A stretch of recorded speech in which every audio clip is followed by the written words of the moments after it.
During a recent Senate nomination hearing, Senator Mark Warner laid out strict policy demands for incoming Treasury leadership. The mandates are explicit. Treasury must block crypto-enabled illicit finance, enforce mandatory AI safety testing, and bypass bureaucratic roadblocks to release community funds. The Senate Finance Committee expects the incoming Deputy Secretary to make these three issues their immediate regulatory focus. These are not suggestions.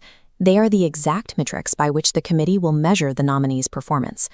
Lawmakers and the crypto industry are currently pushing for a Clarity Act to establish predictable regulations for the digital asset market.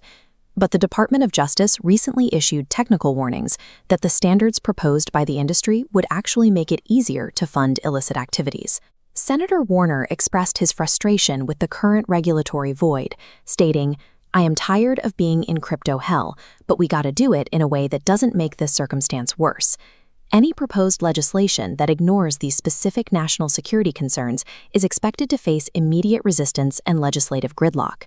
The recent release of the Mythos AI model forced major financial institutions to split their operational baselines into pre- and post-April 7th.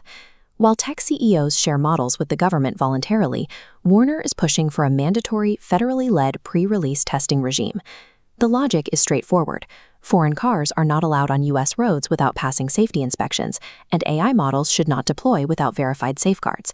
This signals a clear departure by the Senate from industry self-regulation towards strict federal oversight.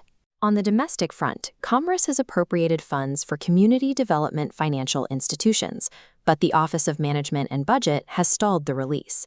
Under questioning, the Deputy Secretary nominee went on the record committing to bypass what Warner called lower bureaucratic positions to deploy that capital quickly.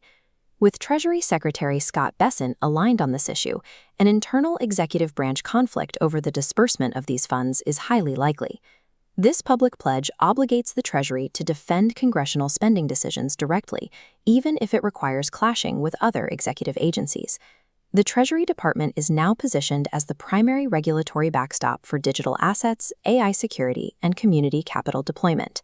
In the coming months, watch for technical anti-money laundering revisions in the Clarity Act and the introduction of mandatory AI testing legislation.